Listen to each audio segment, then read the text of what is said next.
आपकी स्क्रीन पर दिख रही इस लड़की का नाम सरस्वती वैद्य है। आज हम जिस सच्ची घटना की बात करने जा रहे हैं वह कोई आम क्राइम स्टोरी नहीं है। ये इसी लड़की की एक ऐसी खौफनाक और बर्बर हत्या की दास्तान है जिसे सुनकर आपकी रूह कांप उठेगी। इस केस में कातिल की दरिंदगी ने इंसानियत की सारी हदें पार कर दी थीं। हत्या करने के बाद उस हैवान ने इस लड़की की लाश के अनगिनत छोटे छोटे टुकड़े की, उन्हें प्रेशर कुकर में उबाला और फिर हफ्तों तक थोड़ा थोड़ा करके आवारा कुत्तों को खिलाता रहा। लेकिन इस हैवानियत की कहानी सिर्फ यहीं खत्म नहीं होती। इसके पीछे कई ऐसे रोंगटे खड़े कर देने वाले राजदफ्न हैं जो आपको यह सोचने पर मजबूर कर देंगे कि आखिर कोई इंसान इस हद तक दरिंदा कैसे हो सकता है।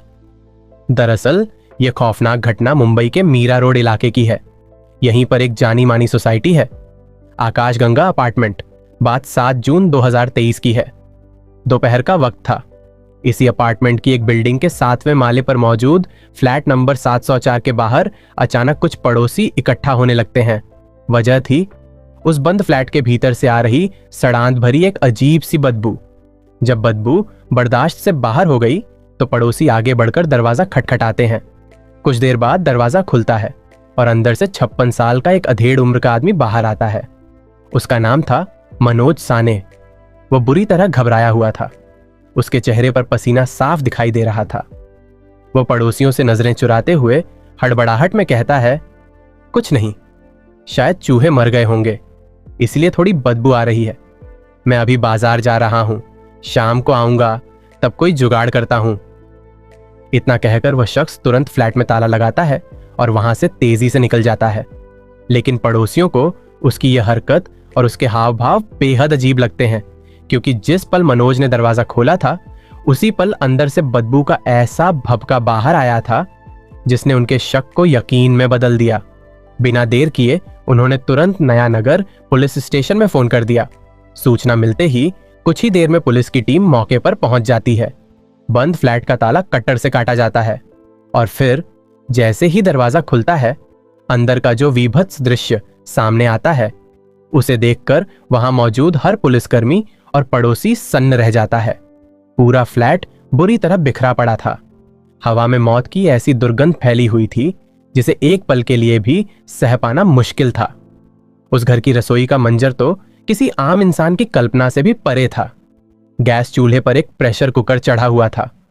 बगल में एक मिक्सर ग्राइंडर रखा था। एक कोने में किसी महिला के सिर के बाल पड़े हुए थे और पूरे फर्श पर जगह जगह मांस के लोथड़े और टुकड़े बिखरे हुए थे।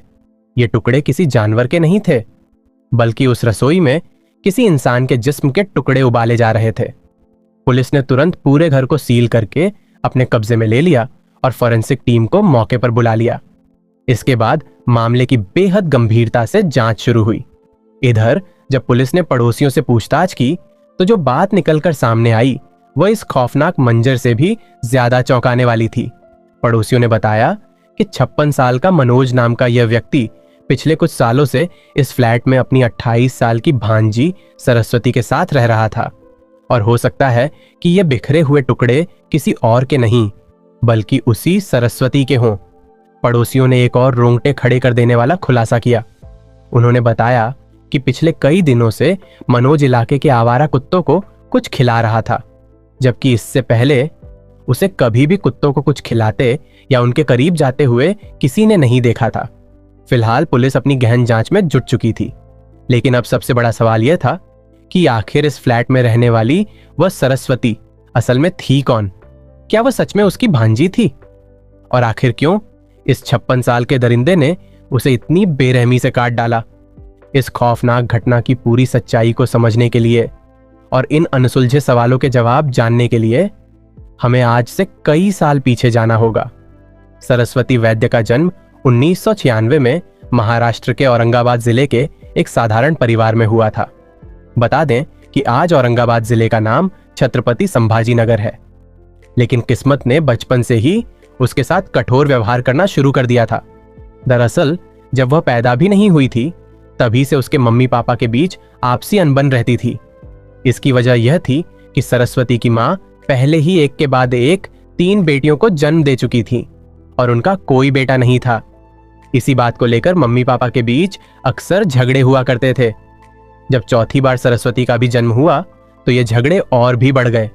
आखिरकार जब सरस्वती महज 1 साल की थी तभी उसके पापा ने उसकी मां को तलाक दे दिया। इतना ही नहीं, उन्होंने अपनी बेटियों को भी अपने पास रखने से साफ मना कर दिया। फिलहाल चारों बहनें अपने पिता से अलग अपनी मां के साथ रहने लगी। किसी तरह उनका गुजारा चल रहा था और मां ही बच्चों की देखभाल कर रही थी। लेकिन शायद किस्मत को यह भी मंजूर नहीं था।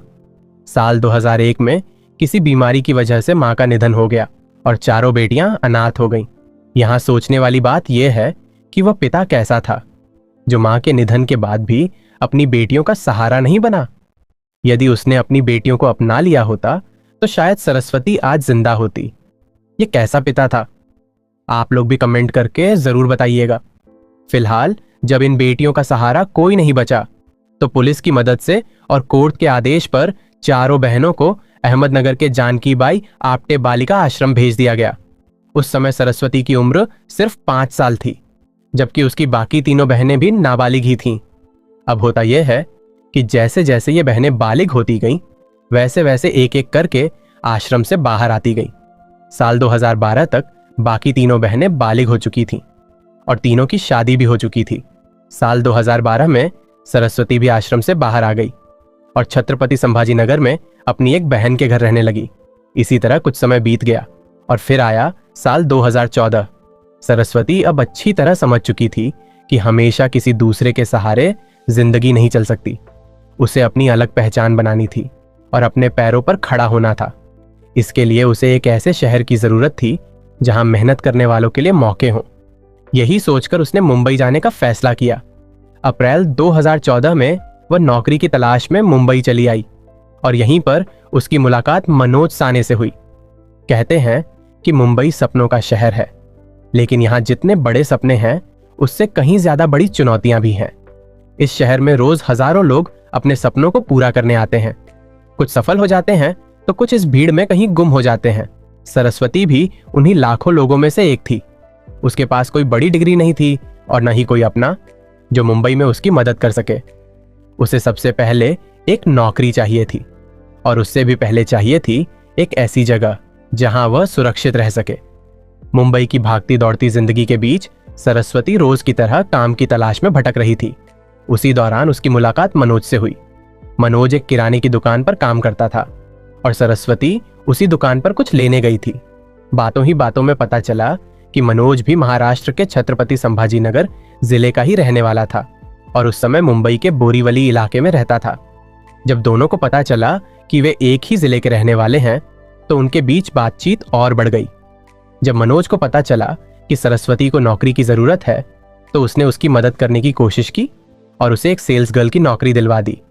सरस्वती के लिए यह मदद बहुत मायने रखती थी, लेकिन नौकरी मिलने के बाद भी उसकी एक बड़ी समस्या बाकी थी और वह थी रहने की जगह। ऐसे में मनोज ने सरस्वती को अपने पास ही रहने की जगह दे दी। जब पड़ोसियों ने उसके बारे में पूछा तो मनोज ने यही बताया कि यह उसकी भांजी है। फिलहाल यहां तक सब कुछ ठीक ही था। अब तक सरस्वती भी मनोज के बारे में काफी कुछ जान चुकी थी। मनोज के आगे पीछे भी कोई नहीं था। वह पढ़ा लिखा था और उसने ITI कर रखी थी। उसकी जिंदगी काफी साधारण थी। वह अपना ज्यादातर समय काम और घर तक ही सीमित रखता था। हालांकि मनोज के कुछ रिश्तेदार मुंबई में रहते थे, लेकिन वह उनसे ज्यादा संपर्क में नहीं रहता था और अलग ही रहता था। वह अविवाहित था और अकेले ही अपना जीवन बिता रहा था। लेकिन इन सब के अलावा एक बात और थी जो सरस्वती को नहीं पता थी। दरअसल मनोज HIV पॉजिटिव था। यही कारण था कि वह अपने परिवार से बिल्कुल अलग रहता था और लगभग 50 साल का हो जाने के बावजूद उसने शादी नहीं की थी। अब होता यह है कि जब दोनों लंबे समय तक एक ही छत के नीचे रहने लगते हैं तो धीरे धीरे सरस्वती को मनोज के प्रति सहानुभूति होने लगती है, क्योंकि वह खुद अनाथ थी। इसलिए वह अकेलेपन के उस दर्द को अच्छी तरह समझती थी। उसे लगा कि मनोज की शादी अब तक सिर्फ इसलिए नहीं हुई है क्योंकि वह भी अनाथ है और बिल्कुल अकेला है। यही सोचकर उसने फैसला किया कि वह मनोज से शादी करेगी, भले ही दोनों की उम्र में करीब 24 साल का अंतर था। साल 2017 में एक मंदिर में जाकर सरस्वती ने मनोज के साथ शादी कर ली। इसके बाद दोनों इसी अपार्टमेंट में आकर शिफ्ट हो गए। हालांकि यहां भी मनोज ने पड़ोसियों को यही बता रखा था कि सरस्वती उसकी भांजी है, क्योंकि दोनों की उम्र में बहुत बड़ा अंतर था। खैर, जो भी था सब कुछ ठीक ही चल रहा था। इसी तरह धीरे धीरे समय बीतता गया और अब साल 2023 आ चुका था। अब आगे होता यह है कि इंसान अक्सर भावनाओं में आकर कोई फैसला तो ले लेता है, लेकिन उसे जिंदगी भर निभाना बहुत मुश्किल होता है। साल 2023 आते आते इन दोनों के बीच झगड़े होने शुरू हो गए थे। इतना ही नहीं, कुछ रिपोर्ट्स के अनुसार सरस्वती अक्सर मनोज को अपने पास सोने भी नहीं देती थी। मनोज इस बात को किसी से कह भी नहीं सकता था, क्योंकि दुनिया की नजर में उनके बीच मामा भांजी का रिश्ता था। उन्होंने मंदिर में शादी जरूर की थी, लेकिन उसे कहीं भी रजिस्टर नहीं करवाया था। सरस्वती के इस बर्ताव की असल वजह क्या रही होगी, यह अब सिर्फ एक सवाल बनकर रह गया है, क्योंकि सच बताने के लिए अब सरस्वती जिंदा नहीं है। हो सकता है कि वह मनोज के HIV पॉजिटिव होने का राज जान गई हो और उसे लगा हो कि मनोज ने उसकी जिंदगी बर्बाद कर दी है। उसे यह भी लग सकता था कि अब वह किसी और से शादी भी नहीं कर सकती। यही वजह रही हो कि वह मनोज को अपने पास नहीं आने देती थी, और इसी दौरान सरस्वती ने अपनी नौकरी पर जाना भी छोड़ दिया था। खैर, वजह जो भी रही हो, लेकिन सरस्वती का यह बर्ताव मनोज को बिल्कुल भी बर्दाश्त नहीं था। इसी बात को लेकर उसने यह खौफनाक फैसला कर लिया कि अब वह सरस्वती को हमेशा के लिए अपने रास्ते से हटा देगा। और आखिरकार 1 जून 2023 को उसने इस दर्दनाक वारदात को अंजाम दे ही दिया। इधर 7 जून 2023 को जब पड़ोसियों ने मनोज से बदबू के बारे में पूछा था, तब उसे बिल्कुल भी इस बात का अंदाजा नहीं था कि पड़ोसी पुलिस को फोन कर देंगे और पुलिस उसके घर तक पहुंच जाएगी। इसी बेफिक्री में कुछ देर बाद जब वह वापस अपने घर लौटा, तब तक पुलिस फ्लैट के अंदर छानबीन कर रही थी और पुलिस ने उसे वहीं मौके से ही गिरफ्तार कर लिया। हालांकि गिरफ्तारी के बाद मनोज ने पुलिस को जो कहानी बताई वह बिल्कुल अलग थी। यह बात और है कि पुलिस ने उसकी इस थ्योरी को सिरे से नकार दिया और उसे सलाखों के पीछे भेज दिया। दरअसल पूछताछ में मनोज ने पुलिस को बताया कि उस दिन सरस्वती ने गुस्से में आकर कुछ खा लिया था, जिससे उसकी मौत हो गई। मनोज का कहना था कि उसकी मौत के बाद वह बुरी तरह डर गया। उसे लगा कि अगर इस मौत की बात बाहर गई तो वह फंस जाएगा, क्योंकि उन दोनों के पास शादी का कोई कानूनी प्रमाण नहीं था और सभी पड़ोसी उन्हें मामा भांजी के रूप में ही जानते थे। मनोज के मुताबिक इसी डर की वजह से उसने शव को ठिकाने लगाने का यह खौफनाक तरीका अपनाया। उसे लगा कि शरीर के टुकड़ों को उबाल देने से बदबू कम आएगी और वह उन्हें आसानी से कुत्तों को खिलाकर सारे सबूत मिटा देगा। फिलहाल सच चाहे जो भी हो, लेकिन जो कुछ भी हुआ वह बेहद दर्दनाक और गलत था। मनोज साने अभी जेल में है और इस मामले की सुनवाई कोर्ट में चल रही है। सरस्वती वैद्य की जिंदगी बेहद कठिन परिस्थितियों में शुरू हुई थी। बचपन में ही उसका परिवार बिखर गया, फिर अनाथालय में कई साल बीते और उसके बाद एक बेहतर जिंदगी की तलाश में वह मुंबई पहुंची। लेकिन जिस शहर और जिस इंसान से उसे नई उम्मीदें थीं, वही आखिरकार उसकी जिंदगी का आखिरी पड़ाव बन गया। लेकिन हर ऐसे मामले से हमें एक सीख भी मिलती है। किसी भी रिश्ते की सच्चाई हमेशा बाहर से दिखाई नहीं देती। कई बार बंद दरवाजों के पीछे ऐसी परिस्थितियां जन्म ले रही होती हैं जिनका अंदाजा आसपास के लोगों को बिल्कुल भी नहीं होता। इसलिए यदि किसी के घर से लगातार झगड़ों की आवाजें आए, कोई व्यक्ति लंबे समय तक अचानक दिखाई देना बंद हो जाए या किसी असामान्य स्थिति का एहसास हो, तो उसे नजरअंदाज करने के बजाय संबंधित अधिकारियों या पुलिस को सूचना जरूर दें। आपका यह एक कदम कई बार किसी की जान बचा सकता है। इसी के साथ यह कहानी यहीं समाप्त होती है, लेकिन सरस्वती वैद्य की यह घटना आज भी लोगों को यह याद दिलाती है कि अपराध को चाहे कितना भी छिपाने की कोशिश की जाए, सच को हमेशा के लिए छिपाना संभव नहीं होता। याद रखिए, कानून के पहुंचने में देर जरूर हो सकती है, लेकिन वह सच तक पहुंचने की कोशिश कभी नहीं छोड़ता। इसलिए हमेशा सतर्क रहें, संवेदनशील रहें और किसी भी संदिग्ध या हिंसक घटना की जानकारी संबंधित अधिकारियों तक जरूर पहुंचाएं। अब इस पूरे मामले पर आपकी क्या राय है?